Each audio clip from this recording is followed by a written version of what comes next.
രസമുണ്ടാ? സൂപ്പറാ.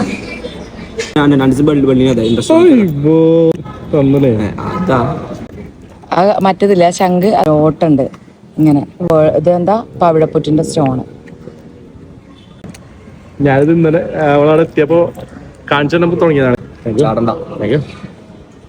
ഗൈസേ, ഇന്നത്തേത് ഒരു ബിരിയാണി കഥയാണേ. മഞ്ചേരിയിലെ എൻ്റെ ഫേവറേറ്റ് ബിരിയാണി. ഇതിന് മുന്നേ ഞാൻ വീഡിയോസ് എല്ലാം ഇട്ടിട്ടുണ്ട്. നമ്മുടെ ഫർസ റെസ്റ്റോറൻറ്റിലെ അടിപൊളി ബീഫ് ബിരിയാണി ഉണ്ടല്ലോ, എൻ്റെ പൊന്നു സാറേ, അത് ആലോചിക്കുമ്പോൾ തന്നെ എൻ്റെ വായിൽ വെള്ളം വരും കേട്ടോ. നാട്ടിൽ വന്നിട്ട് ആദ്യം കഴിക്കണം തോന്നിയതും ഫർസയിലെ ആ ബീഫ് ബിരിയാണിയാണേ.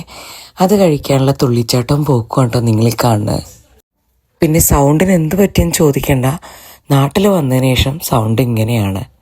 എയർ പൊല്യൂഷൻ്റെയോ ചൂടിൻ്റെയോ എന്താണെന്നറിയില്ല, എൻ്റെ സൗണ്ട് ഇവിടെ വന്നപ്പോൾ പോയതാണ്. അങ്ങനെ നമ്മൾ ഇരുന്നിട്ട് ഇവർ രണ്ടുപേരും പറഞ്ഞേക്കുന്നത് ചിക്കൻ ബിരിയാണിയാണ്. എനിക്ക് ഇവിടുത്തെ ബീഫ് ബിരിയാണിയാണ് പേഴ്സണൽ ഫേവറേറ്റ്. അപ്പം ഞാനത് ഒരു ഫുൾ ബീഫ് ബിരിയാണി ഓർഡർ ചെയ്തു. അതിൻ്റെ കൂടെ ബീഫ് ബിരിയാണിയുടെ കൂടെ തന്നെ ഒരു എഗ്ഗും 2 പീസ് ബീഫും കേട്ടോ ഉണ്ടാവുക. ക്വാണ്ടിറ്റി നോക്കുമ്പോൾ നമുക്ക് കുറവായിട്ട് തോന്നും, പിന്നെ ബീഫിന് നല്ല വിലയുള്ളതല്ലേ, പക്ഷെ ടേസ്റ്റ് അപാരമാണ് കേട്ടോ. അതിൻ്റെ കൂടെ സൈഡായിട്ട് കിട്ടിയത് തൈരും അതുപോലെ തന്നെ നല്ല കാരക്കയുടെ അച്ചാറുമാണ്.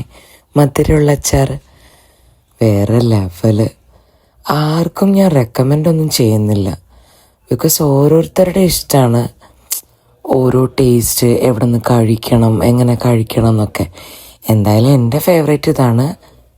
മഞ്ചേരിയിലെ വിശേഷങ്ങൾ എനിക്ക് പറഞ്ഞാൽ തരില്ല കേട്ടോ, കാരണം ജന്മം കൊണ്ട് ഞാനൊരു മഞ്ചേരിക്കാരിയാണ്. അതുപോലെ വളർന്നത് വേറെ സ്ഥലത്താണ്.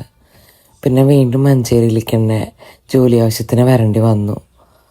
ഇവിടെ ജീവിച്ചു തുടങ്ങിയപ്പം പേഴ്സണലി മഞ്ചേരിനോട് എനിക്ക് വല്ലാത്തൊരു അടുപ്പം തോന്നി. ഇവിടുത്തെ മനുഷ്യരോടും ഇവിടുത്തെ സ്ഥലങ്ങളോടും എല്ലാം വളരെ ഇമോഷണലായിട്ട് കണക്ഷനുള്ളൊരു സ്ഥലമാണ് എൻ്റെ ജീവിതത്തിൽ ഈ ഒരു മഞ്ചേരി എന്ന് പറഞ്ഞിട്ടുള്ളത്. അപ്പം നമുക്ക് വീണ്ടും കാണാം, ബാക്കി വിശേഷങ്ങൾ വീണ്ടും പറയാം. അപ്പോൾ okay, bye. It's me travel with അജൂബി.